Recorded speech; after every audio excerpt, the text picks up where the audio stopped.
കഴിഞ്ഞ ദിവസം സോഷ്യൽ മീഡിയയിൽ കൂടെയും ന്യൂസ് പ്ലാറ്റ്ഫോമുകൾ കൂടെയും നമ്മൾ വൈറലായി കണ്ട ഒരു ന്യൂസാണ്.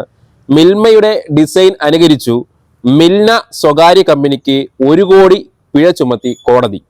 ഈ ന്യൂസ് കണ്ടപ്പോൾ എൻ്റെ സുഹൃത്ത് എനിക്ക് അയച്ചു നൽകുകയും ഇങ്ങനെയൊക്കെ കേസ് കൊടുക്കാൻ പറ്റുമോ എന്നൊരു ചോദ്യം കൂടെ എന്നോട് ചോദിച്ചു. ഇങ്ങനെ കൊടുക്കാൻ പറ്റും. എന്താണ് ഈ കേസിൽ മിൽന എന്ന കമ്പനിക്ക് സംഭവിച്ചത്, മിൽമ എന്തൊക്കെ ലീഗലായിട്ടുള്ള നടപടികളാണ് സ്വീകരിച്ചത് എന്നെല്ലാം നമുക്ക് നോക്കാം. ഇന്നത്തെ ലോ പോയിന്റിലെ വിഷയം ഇതാകട്ടെ, മിൽമയ്ക്ക് മിൽമ കൊടുത്ത പണി. ലോ പോയിന്റിലെ ഏറ്റവും പുതിയ എപ്പിസോഡിലേക്ക് ഏവർക്കും സ്വാഗതം. ഞാൻ നിങ്ങളുടെ അഡ്വക്കേറ്റ് ആകാശ് തട്ടത്തുമല്ല.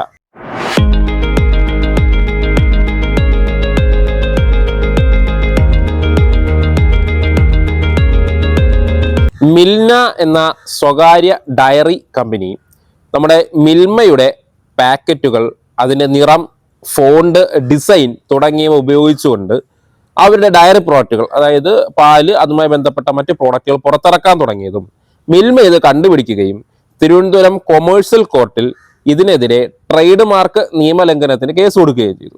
ഈ കേസിലാണ് ഇന്നലെ 1 കോടി രൂപ പിഴയും 6% പലിശയും 8.18 ലക്ഷം രൂപ കോടതിയുടെ കേസ് നടത്തിപ്പ് ചെലവിനുമായി മിൽമയ്ക്ക് നൽകണമെന്ന് മിൽനയോട് കോടതി പറഞ്ഞത്. ഇങ്ങനെ മിൽന എന്ന കമ്പനിയെ നിയമപരമായി നേരിട്ടത് ട്രേഡ് മാർക്ക് ആക്ട് 1999 ശക്തി വെച്ചിട്ടാണ്.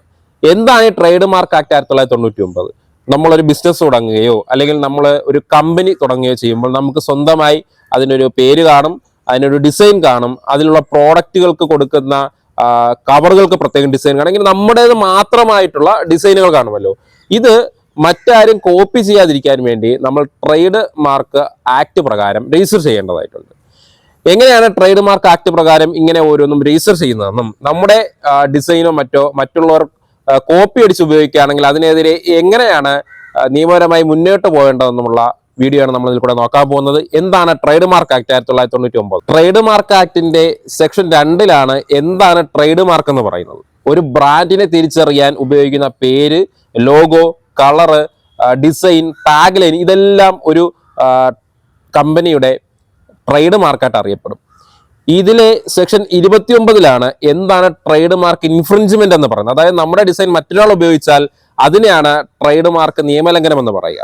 സെക്ഷൻ 135 പ്രകാരം ഇങ്ങനെ ഒരു ഇൻഫ്രിഞ്ച്മെന്റ് കണ്ടുപിടിക്കപ്പെട്ടാൽ നമുക്ക് ആ വ്യക്തിക്കെതിരെ അല്ലെങ്കിൽ ആ കമ്പനിക്കെതിരെ ഇൻജങ്ഷൻ, അതുപോലെ ഫൈൻ, അതുപോലെ നമുക്ക് കോമ്പൻസേഷൻ എന്നിവ കോടതിയിൽ ചോദിക്കാവുന്നതാണ്. ഇനി എങ്ങനെ ട്രേഡ് മാർക്കിൽ നമ്മുടെ കമ്പനിയുടെയോ അല്ലെങ്കിൽ നമ്മുടെ സ്റ്റാർട്ടപ്പിൻ്റെയൊക്കെ ലോഗോയോ പേരോ ഒക്കെ രജിസ്റ്റർ ചെയ്യാമെന്ന് നോക്കാം. അതിന് ipindia.gov.in എന്ന വെബ്സൈറ്റ് ഓപ്പൺ ചെയ്ത് അതിനകത്ത് നമ്മുടെ പേരോ ലോഗോയൊക്കെ മുൻപ് രജിസ്റ്റർ ചെയ്തിട്ടുണ്ടോ എന്ന് നമുക്ക് സെർച്ച് ചെയ്യാൻ പറ്റും. അങ്ങനെ മറ്റാരും ചെയ്തിട്ടില്ല, നമ്മുടെ യുണീക്ക് ആണെങ്കിൽ നമുക്ക് നമ്മുടെ രജിസ്ട്രേഷൻ പ്രോസസ്സിലോട്ട് കടക്കാം. അതിൽ ആദ്യം നമ്മുടെ ക്ലാസ്, അതായത് ഇപ്പോൾ മിൽമയുടെ പാലുൽപ്പന്നമാണ്, അത് ക്ലാസ് 29. ഇങ്ങനെ ഓരോ പ്രോഡക്റ്റുകൾക്കും ഓരോ സർവീസുകൾക്കും ഓരോ ക്ലാസ്സുകളുണ്ട്. ആ ക്ലാസ് തിരഞ്ഞെടുത്ത് TMA പൂരിപ്പിക്കുക, അതായത് ട്രേഡ് മാർക്ക് ആക്ടിന്റെ ആപ്ലിക്കേഷൻ പൂരിപ്പിക്കുക. അത് കഴിഞ്ഞ് ഫീസ് അടയ്ക്കുക. അതായത് സ്റ്റാർട്ടപ്പുകളോ അല്ലെങ്കിൽ ഇൻഡിവിജ്വൽ ആയിട്ടുള്ള ആൾക്കാരുടെ ബിസിനസ്സോ ആണെങ്കിൽ 4500 രൂപയും കമ്പനികളാണെങ്കിൽ 9000 രൂപയാണ് ഫീസ് എന്ന് പറയുന്നത്. അങ്ങനെ ഫീസ് നൽകി നമ്മൾ ആപ്ലിക്കേഷൻ കൊടുക്കുമ്പോൾ ഈ ആപ്ലിക്കേഷൻ നമ്മുടെ അതുപോലെ നമ്മുടെ ട്രേഡ് മാർക്ക് എല്ലാം ഇതിന്റെ രജിസ്ട്രാർ പരിശോധിക്കുകയും എന്തെങ്കിലും ഒബ്ജക്ഷൻസ് ഉണ്ടെങ്കിൽ നമുക്ക് അതിന്റെ റിപ്ലൈ കൊടുക്കുകയോ അതിന്റെ ഡിഫക്റ്റുകൾ ക്യൂർ ചെയ്ത് കൊടുക്കുകയോ ചെയ്യാം.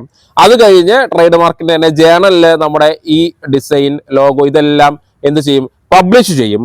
4 മാസത്തോളം ഈ പബ്ലിഷ് കഴിഞ്ഞിട്ട് 4 മാസത്തോളം ഇതിനാരും യാതൊരു എതിർപ്പും കൊണ്ട് വന്നിട്ടില്ല എങ്കിൽ ഈ ട്രേഡ് മാർക്ക് രജിസ്ട്രേഷൻ നമുക്ക് ലഭിക്കുകയും 10 വർഷം വരെ ഇതിന്റെ വാലിഡിറ്റി നിലനിൽക്കുന്നതുമാണ്. ഈ 10 വർഷം കഴിഞ്ഞ് നമുക്ക് വീണ്ടും ഇതിനെ റിന്യൂ ചെയ്ത് ഉപയോഗിക്കാനും. ഇനി ഇങ്ങനെ നമ്മൾ ട്രേഡ് മാർക്ക് ആക്ട് പ്രകാരം രജിസ്റ്റർ ചെയ്ത നമ്മുടെ ഡിസൈനോ പേരോ ഒക്കെ മറ്റാരെങ്കിലും ഉപയോഗിക്കുകയാണെങ്കിൽ, അതായത് മിൽനയ്ക്കെതിരെ എന്ത് നിയമ നടപടിയാണ് ചെയ്തതെന്ന് നോക്കുമ്പോൾ നമുക്ക് സിവിൽ കോർട്ട് വഴി ഇൻജങ്ഷൻ, കോമ്പൻസേഷൻ, അതുപോലെ പ്രോഡക്റ്റ് സീസർ, ഈ പ്രോഡക്റ്റുകൾ പിടിച്ചെടുക്കുവാനുമുള്ള നിയമം നമുക്ക് നിലവിലുണ്ട്.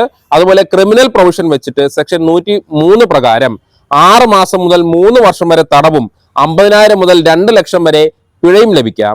അതുപോലെ കൺസ്യൂമർ പ്രൊട്ടക്ഷൻ ആക്ടിൽ അൺഫെയർ ട്രേഡ് പ്രാക്ടീസ് എന്ന് പറയുന്ന സെക്ഷനിൽ ഏതൊരു ഉപഭോക്താവിനും ഇതിൽ തൽപര കക്ഷിയായിട്ടുള്ള ആൾക്കും ഇതിനെതിരെ കംപ്ലൈന്റ് കൊടുക്കാവുന്നതും ഇങ്ങനെ വ്യാജന ഉപയോഗിക്കുന്ന അല്ലെങ്കിൽ നല്ല പോപ്പുലറായിട്ട് നിൽക്കുന്ന അല്ലെങ്കിൽ ട്രേഡ് മാർക്ക് ആക്ട് പ്രകാരം രജിസ്റ്റർ ചെയ്തിട്ടുള്ള ലോഗോസ് അല്ലെങ്കിൽ പേരുകൾ ഉപയോഗിച്ച് ബിസിനസ് നടത്തുന്നവർക്കെതിരെ കേസിന് മൂവ് ചെയ്യാവുന്നതാണ്.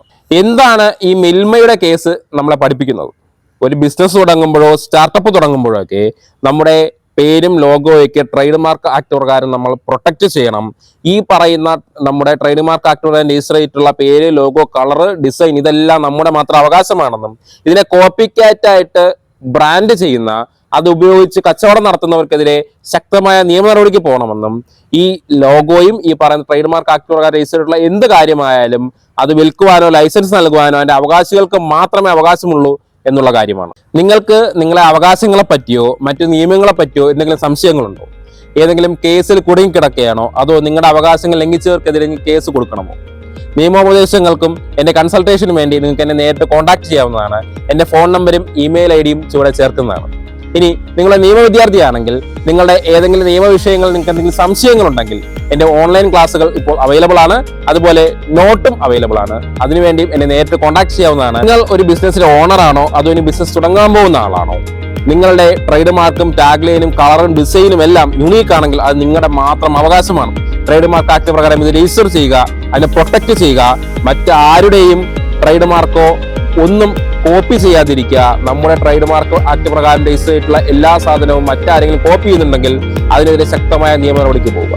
ഇതുപോലെ നമ്മുടെ അവകാശങ്ങളും നിയമപരമായ അറിവുകൾക്കും വേണ്ടി എന്നെ ചാനൽ സബ്സ്ക്രൈബ് ചെയ്യുക. നിങ്ങളുടെ പ്രിയപ്പെട്ടവർക്ക് എത്തിച്ചു നൽകുക. ലോ പോയിന്റിൽ പുതിയ വീഡിയോയിൽ കാണുമ്പോഴേക്കും ഞാൻ നിങ്ങളുടെ അഡ്വക്കേറ്റ് ആകാശ ശക്തമല്ല. Good bye.